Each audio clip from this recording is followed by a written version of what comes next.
She's an accomplished executive with an affinity for Seattle-based companies, though she's never lived here. After a decade at Microsoft, she has spent the last 7 years in various leadership roles at Expedia Group. In December last year, she was promoted to lead the newly formed Expedia Business Services, which brought together Expedia Partner Solutions and Agencia under one umbrella. A music lover who sits on the advisory council for the Royal Philharmonic Orchestra, she joins us today from London. Please welcome to Phocuswright Europe Online, Ariane Gorin, Group President of Expedia Business Services. Ariane, hello from Seattle. Hello from London, Charuta. It's great to have you. Coffee. It's very early for you. Oh, it's okay. This is I think the downside of, not being able to be in Europe, but it's great to have you kick off. I thought you were going to say this is the new normal. Oh, I hope not. I hope not. We are definitely hoping that we'll be back in Amsterdam next year. We want to be. I think all of us in the travel industry. Yes, we do. All right. So let's kick this off. Of course, we have to talk. I want to start off on an optimistic note here, talking about crisis and recovery. And so how optimistic are you? And what are you seeing in terms of the different segments, the leisure, the corporate, the B2B? What do you see recovering fastest? Okay, based on your data? I'll start with what we see recovering fastest, and then sort of I'll end with why I'm optimistic. In terms of recovery, I don't think it's going to surprise anyone that leisure is recovering faster than corporate, and they're recovering in different ways. And what we're seeing on leisure is that holidays or trips that used to be international are becoming domestic or within the Eurozone. And that obviously was helped a lot by the health and safety protocols that hotels and other travel suppliers have put in place, the flexible policies, all of that, I think is generating the demand, but more in a domestic way. And vacation rentals are playing a big role in that. In fact, at the end of May in Europe, we found that our Vrbo brand was driving about half of the demand. Corporate is a bit different because you can't replace that international client meeting with a domestic one. So what we're seeing in corporate is that domestic travel is recovering twice as fast as international. Car rentals are going twice as fast as air. So there is a pickup in the travel, but it's definitely much more domestic. And then in our partner business, I would say it's sort of, we work with partners that are both leisure and corporate. And, based on their domestic footprint, we're seeing sort of recovery based on that. But to answer your question about, how optimistic I am, I'm very optimistic. And I just want to tell you a little story of my summer vacation, which I think drives home the point of why I think everybody needs travel. So I was fortunate to get to go on vacation in France this summer, and I was with my 2 boys and my husband in the south of France in Avignon. And I don't know if you've been to Avignon, but there's a big palace, the Palais des Papes. And I found myself age 46 there with my 2 boys. And it was strange. I remember very distinctly being there when I was 13 with my mom and my sister and how that felt. And being there when I was 25 with a couple friends from business school and how that felt. And being there when I was 29 with my boyfriend at the time, who then became my husband, and how that felt. And, I can't tell you what it felt like otherwise to be sort of 13 and 24 and 29, but just being in that place, it brought back all those memories. And it just reminded me of how when we travel, we create these amazing memories, and we all want that and need it. And so that's why that story was a moment this summer when, I think we're all kind of in the doldrums of managing through being in travel in COVID time. But that reminded me that, yes, it is going to come back because it's a human need. Absolutely. I couldn't agree with you more. And, while we are still a little bit behind Europe in terms of recovery, the domestic, we've certainly seen that recovering in the US, the home rental piece and car rental. We are seeing that in our research too. So it's something that I think will will continue at least in the near term, and hopefully we'll all be able to get back on a plane, soon. I'm glad, and I do recall a trip to Avignon many years ago now. So maybe next year. Let's see. Maybe next year. Maybe I'll follow in your footsteps there. Now, last year, late last year, so right before the crisis struck, right? You took over leading the newly created Expedia Business Services. Tell us kind of, what are the synergies that you see or the opportunities with Partner Solutions, Expedia Partner Solutions business and Agencia, which is the TMC corporate business. Sorry, go on. So I guess I would just start by saying, these are two B2B businesses, but we have different sort of end customers. So in the Expedia Partner Solutions business, our clients are the partners that we work with, whether it's online travel agents, offline travel agents, other travel management companies and the like. And in Agencia, our clients are the corporations that want us to manage their travel program. So we have different end clients. However, we are both B2B businesses. And so, one of the first things we looked for is, where is it that we have, that we need to have similar capabilities to be successful, and where we have talent that's, if you're part of a bigger division, there are probably more opportunities to share best practices and move talent around. So I'll give you a couple of examples. We had a very talented person in the analytics team at EPS who had deep experience in B2B analytics, and she's recently moved over to run analytics at Agencia. We now have a joint PR team. So I think the first part was just sort of a people and talent and capabilities sort of opportunity. The second is that as we are part of Expedia Group and we run off of the Expedia Group platform, I would say the center of gravity and the bulk of the business within Expedia Group is a leisure business and our OTA business. But as we created EBS, we could speak with a stronger voice of B2B when we were talking to our teams that are building the platform capabilities. Because when you're in a B2B business, whether it's topics like SLAs or how we're architecting the data platform, there are specific needs that we have for B2B that aren't necessarily the same in B2C. And I would say finally, interestingly, it's opened up a lot of discussions with our supply partners, because everyone is interested in getting high value business demand. And Agencia obviously operates in the business world, but there's a bunch of the EPS business that's also working with companies that work in corporate travel. So it opens up some really interesting discussions to have with our supply partners of how can we bring them value in tapping into this broader business demand. So we can expect to see more Agencia preferred rates.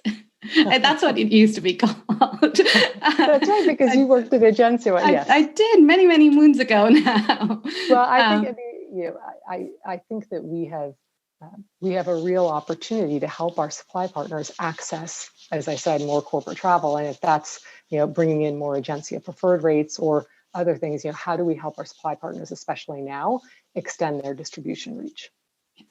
And talking about supply partners, of course, the industry is going through a crisis like never before.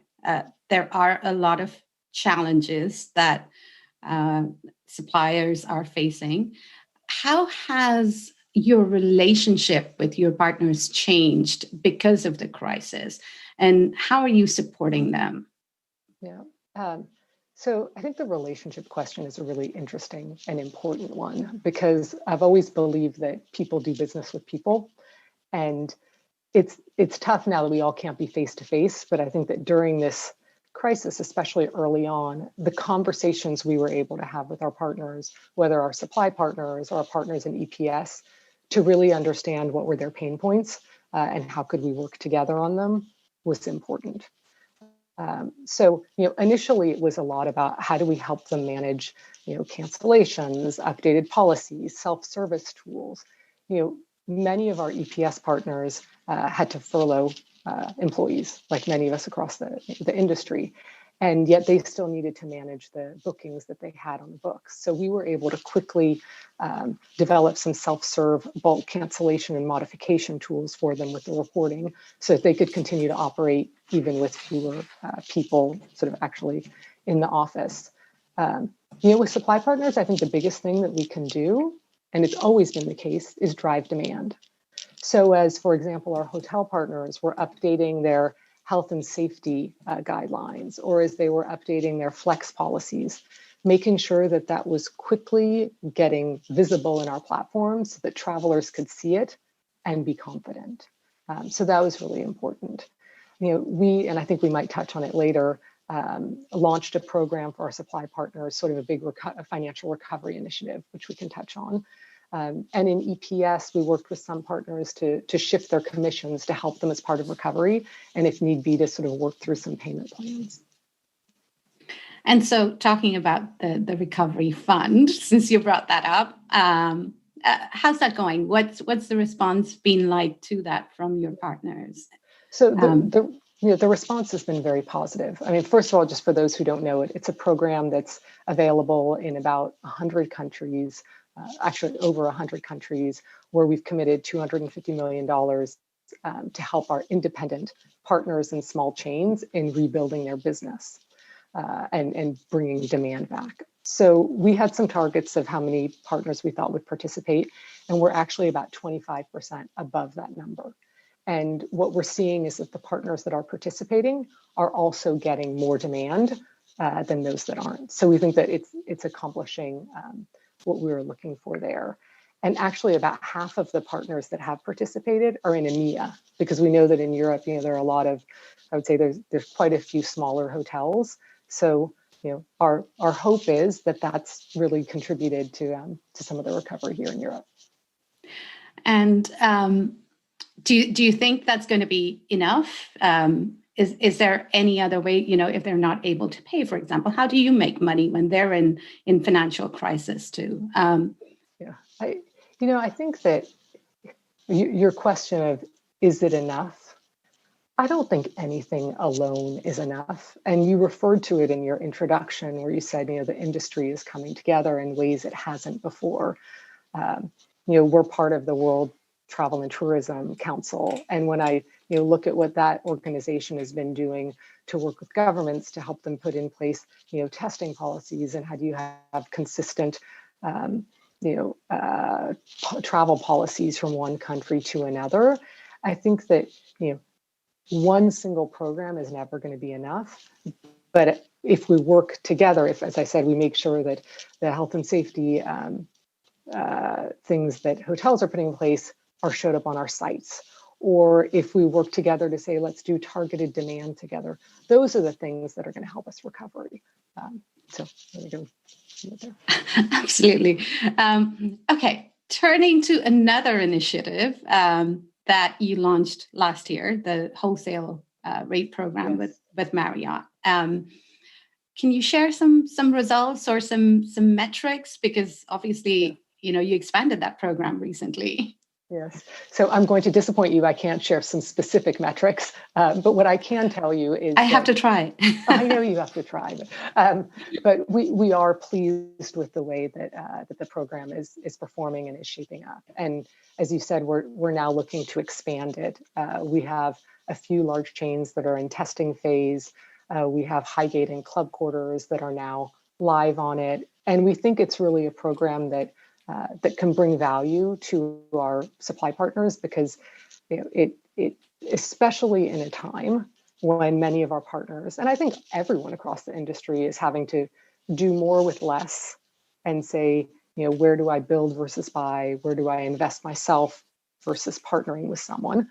That we have a really strong value proposition for saying, we've got a great distribution network through EPS. We've got ways of making sure that inventory is only being distributed in the way it's meant to, and accessing pools of demand.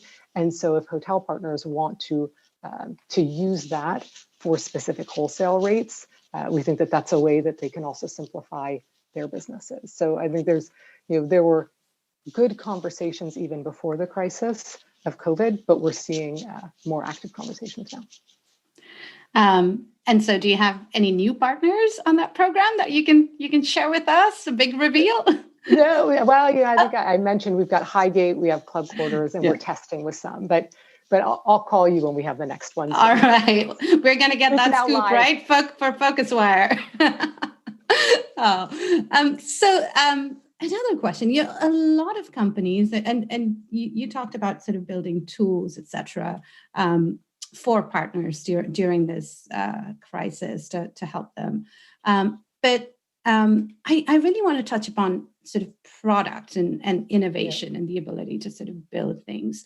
And a lot of companies have taken this opportunity, this time when demand is really low to shore up their product and to look at their innovation strategies. So what are some of the things that you're working on that could cater to your clients and help them sort of, you talked about during the crisis, what about after the crisis? Yeah, so maybe I'll start with something that's very agencia related, which is what we are seeing. We're having a lot of discussions with clients right now about the return to travel.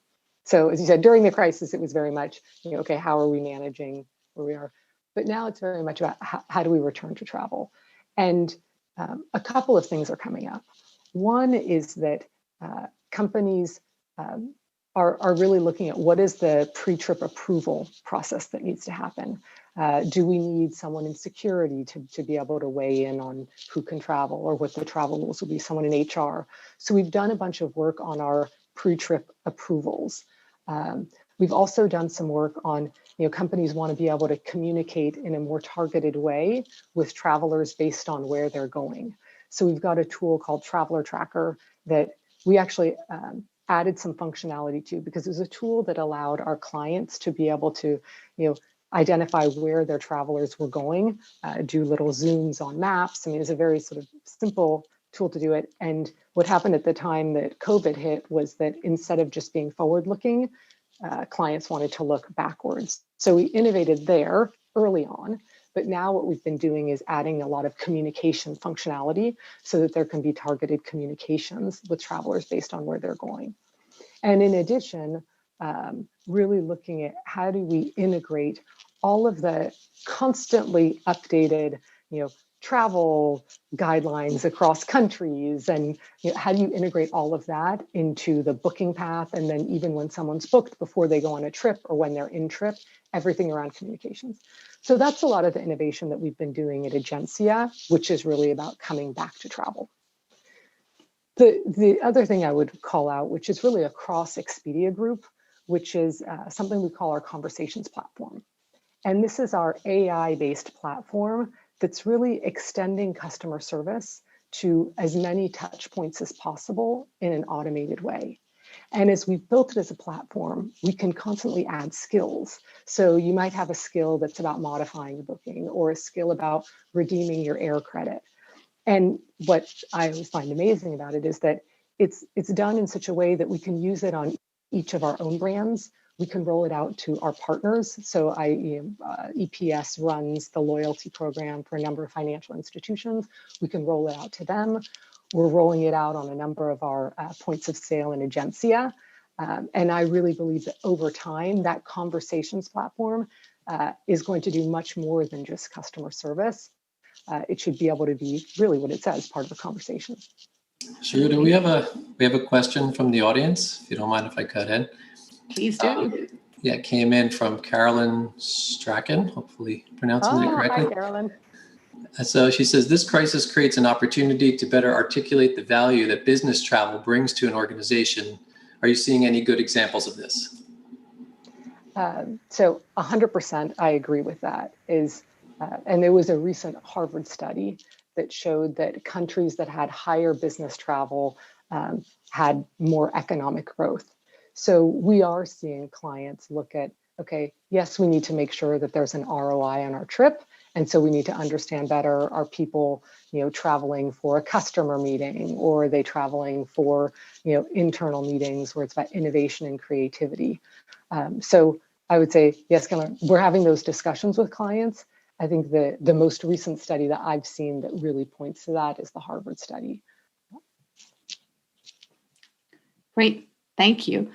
Okay, I do want to ask also about competition we've seen some new competition for Agencia, and Agencia has always been technology led, but there are new companies that are entering the space. So, how do you compete with what is a more nimble, perhaps, set of competitors now that Agencia has grown to a certain size? Whenever someone asks me a question about competition, I always start by saying the good news for us is travel is a very big market, right? There's a lot of opportunities out there. Now, granted, it's smaller, as you said in your introduction, now than it was a year ago, but it will come back.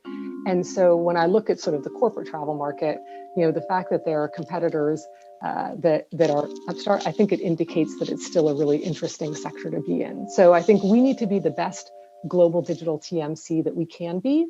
And then, you know what? We actually power other travel markets. And we have to leave it there. Thank you. Thank you, Charuta. It was great to have you.